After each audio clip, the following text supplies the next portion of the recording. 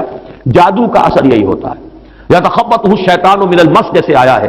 کہ ایسی کیفیت ہو گئی کہ جیسے حواس پورے طور پر بجا نہیں ہے، حواس پورے طریقے سے قائم نہیں ہے، مجتمع نہیں ہے، تو یہ کیفیت جو ہے یہ ومن شر النفاثات فی العقد ومن شر حاسد اذا حسد، جیسے ایک دشمن نے آ کر دشمنی اور آپ کو غضب پہنچانے کے لیے، دشمنی نکالنے کے لیے پودے کو اکھاڑ کے پھینک دیا، یا اس کا اس دنیا سے بھی کوئی تعلق ہے، یہ علمی مسائل ہے۔ فرض کیجئے اس وقت کوئی ارواح یہاں موجود ہو، فرض کیجئے، میں اس کا انکار نہیں کروں گا، ہو سکتا ہے کہ ہو سکتا ہے کوئی روحانیت والا شخص بتا بھی دے کہ ہاں فلاں کی روح موجود ہے، ہوگی بھائی، اسے نظر آتی ہوگی، ٹھیک ہے۔ یہ بھی ہو سکتا ہے کہ کوئی شیطان جن ہو اور وہ دھوکہ دے رہا ہو کہ میں فلاں کی روح ہوں، ہو سکتا ہے کہ، لیکن یہ بھی ہو سکتا ہے، وہ بھی ہو سکتا ہے، مجھے اس سے بحث نہیں۔ مجھے جس سے بحث ہے وہ یہ ہے کہ مجھے پکارنے کی اجازت نہیں، ہوا کرے کسی کی روح موجود ہوا کرے، مجھے میرے رب کی اجازت نہیں ہے کہ میں اسے پکاروں، مدد مانگوں گا اللہ سے، دعا کروں گا اللہ سے، استغاثہ کروں گا اللہ سے، تکلیف کے لیے دعائی دوں گا اللہ سے۔ اب اللہ جس سے چاہے کروا دے، کسی روح کو بھیج دے، کسی فرشتے کو بھیج دے، مجھے کیا ہے، مجھے آم کھانے ہیں پیڑ نہیں گننے، فلاں روح نے آگے کام کر دیا، ارے بھائی میرا کام بننا چاہیے، اور فرشتہ آ گیا اس نے کام بنا دیا، کرے مجھے کیا غرض ہے اس سے، میرا کام بننا چاہیے۔ میرا مسئلہ یہ ہے کہ مجھے پکارنا ہے صرف اللہ کو، اس کی بھی قدرت ہے کسی کو نہ بھیجے، نہ کسی روح کو بھیجے، نہ ملائکہ کو بھیجے، بغیر کسی کے جو چاہے کر دے، اللہ کا مرضی ہے، وہ چاہے کسی روح کو بھیج دے، کسی فرشتے کو بھیج دے، مجھے اس سے غرض ہی کوئی نہیں، مجھے تو اپنی تکلیف کا دور ہونا مطلوب ہے، اس کے لیے میں پکاروں گا، سمجھے؟ دیکھیے میں سادہ ترین کر رہا ہوں مسئلہ، عبد القادر جیلانی کی روح یہاں ہے یا نہیں، حضور کی روح انور یہاں ہے یا نہیں، یہ تو علمی مسئلہ ہو گیا نا، یہ فرشتے یہاں ہے کہ نہیں، کوئی اختلاف ہے؟ میں پکار سکتا ہوں اسے کہ بھائی ذرا میرا کام کر دینا، یہ کروں گا تو صرف موجود ہے، کرامن کاتبین ہے کہ نہیں، موجود ہونا نہ ہونا یہ مسئلہ علمی، جو اصل میں شرک سے متعلق مسئلہ ہے وہ یہ ہے کہ پکارنے کی اجازت ہے۔ دیکھیے حضور کی ایک حدیث ہے اور یہ ایک ہمارے لیے خوشخبری ہے، آج 8واں دن ہے آپ اپنی نیند کی قربانی دے رہے ہیں، آ رہے ہیں، سن رہے ہیں، یہ حدیث بھی سن لیجئے، بشارت والی حدیث ہے، مجتمع قوم فی بیت من بیوت اللہ، نہیں جمع ہوتے کچھ لوگ اللہ کے گھروں میں سے کسی گھر میں، اس کا مصداق اول تو مسجد ہوگی، لیکن تقریباً تمام محدثین نے مانا ہے کہ صرف مسجد تک محدود نہیں ہے، سب گھر اللہ کے، یہ جگہ کس کی ہے؟ تو عام ہے یہ چیز، لیکن مسجد کا ہوگا تو وہ مصداق اول ہو جائے گا۔ مجتمع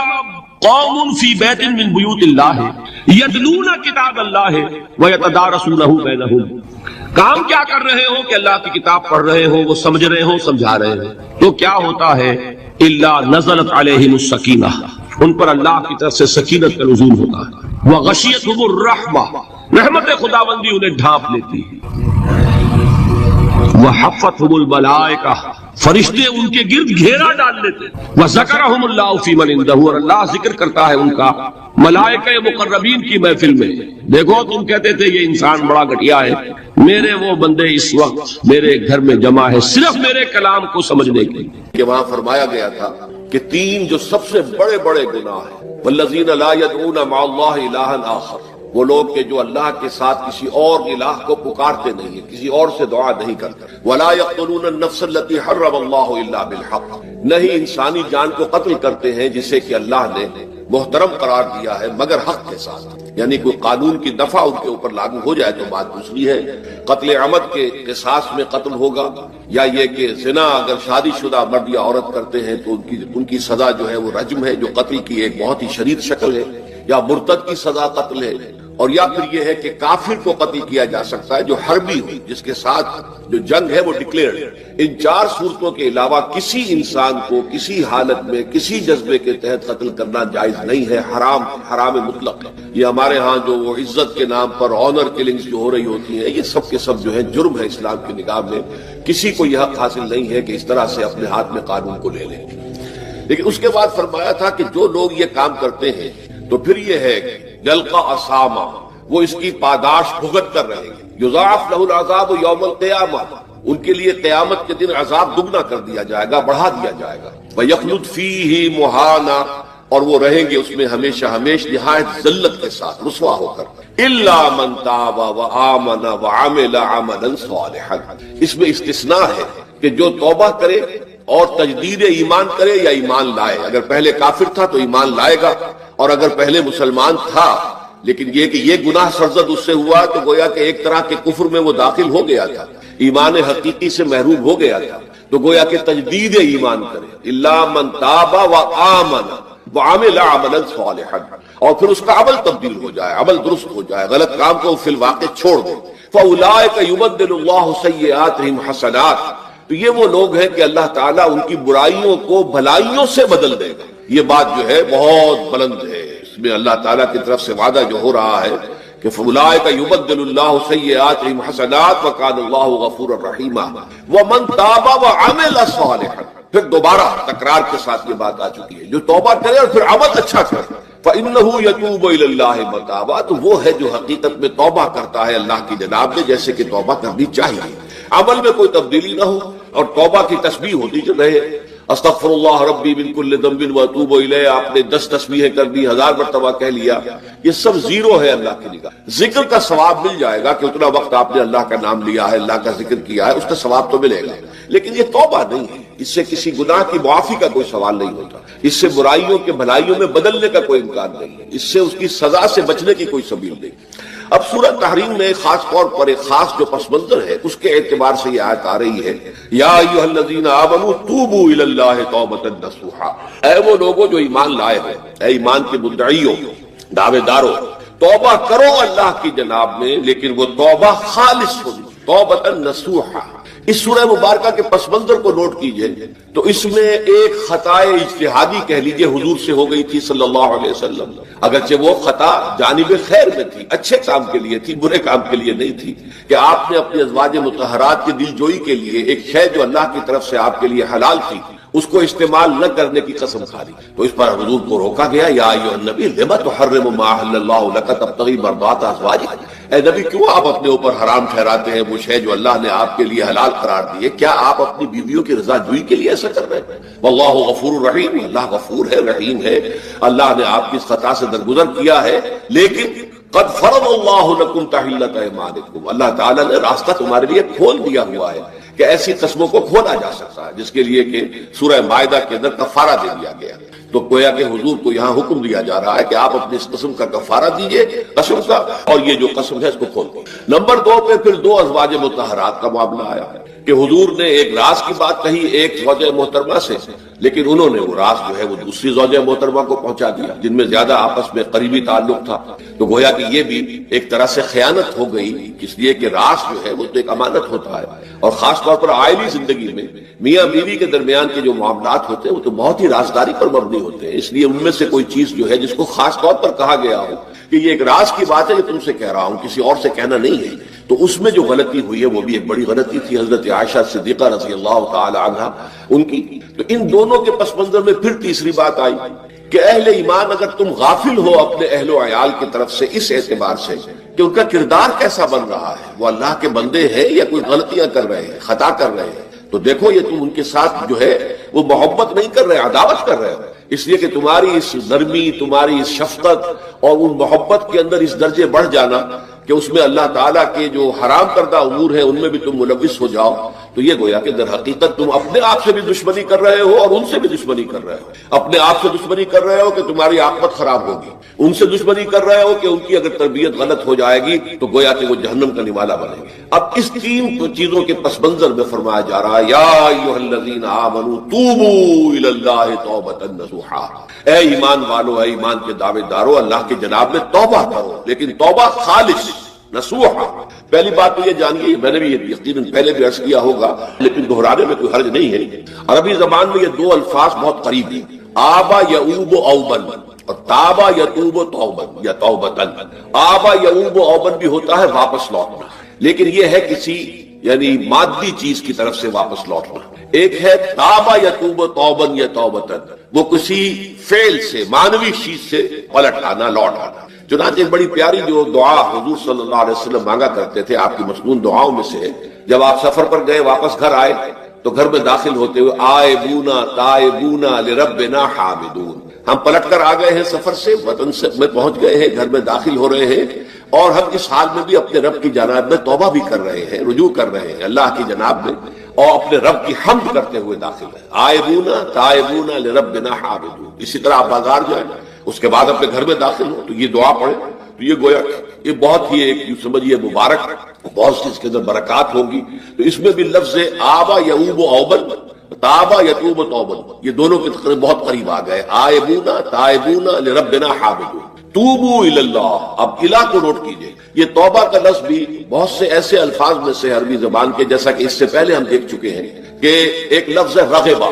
رغبہ رغبت، رغبت جسے اردو میں ہم بولتے ہیں. رغبہ الہ ہوگا تو کسی شے کی طرف رجحان ہونا، اس کی طلب پیدا ہو جانا، اس کی خواہش پیدا ہو جانا. اور رغبہ عن ہوگا تو کسی چیز سے متنفر ہو جانا، دور ہٹ جانا، دور چلے جانا. ورب ایک ہی ہے، پریپوزیشن کی چینج سے بالکل برعکس نتیجہ نکل آیا. ومن رغب عن سنتی فلیس منی، جسے میری سنت پسند نہیں ہے، جو اس سے ہٹتا ہے، پیچھے ہٹتا ہے، اس کو ترک کرتا ہے، اس کا مجھ سے کوئی تعلق نہیں. اسی طرح مالا یمیل و میلن، مالا الہ کسی شے کی طرف مائل ہونا، مالا عن اس شے سے ہٹ جانا، پیچھے ہٹ جانا، نفرت ہو جانا. اسی میں وہ لفظ تھا صاف، فقط سقط قلوبکما، تمہارے دل جو ہے وہ تو مائل ہو ہی گئے. سغا بھی الہ ہوگا تو اس کے معنی کسی شے کی طرف مائل ہو جانا، عن ہوگا تو کسی شے سے متنفر ہو جانا. تو وہاں میں عرض کر چکا تھا لقد سقط قلوبکما،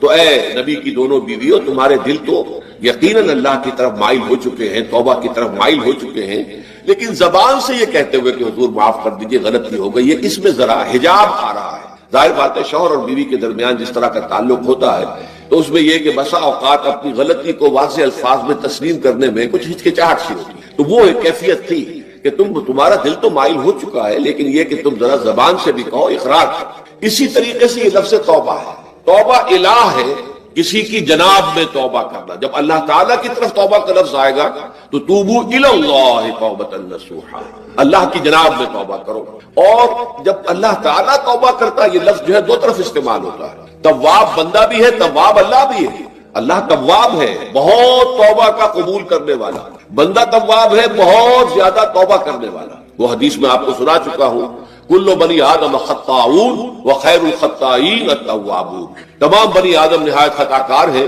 گناہ گار ہیں، غلطیاں ہوتی ہیں، خطائیں ہوتی ہیں، لیکن ان خطا کاروں میں بہتر لوگ وہ ہیں جو بہت توبہ کرنے والے، رجوع کرتے ہیں، پلٹتے ہیں، ان میں پشیمانی پیدا ہو جاتی ہے اور وہ اللہ تعالیٰ کی جناب میں رجوع کرتے ہیں تو وہ تواب ہے، بہت زیادہ توبہ کرنے والے. لیکن اللہ کی جناب میں توبہ جب بندہ کرتا ہے تو وہ الہ آئے گا، تابہ الہ.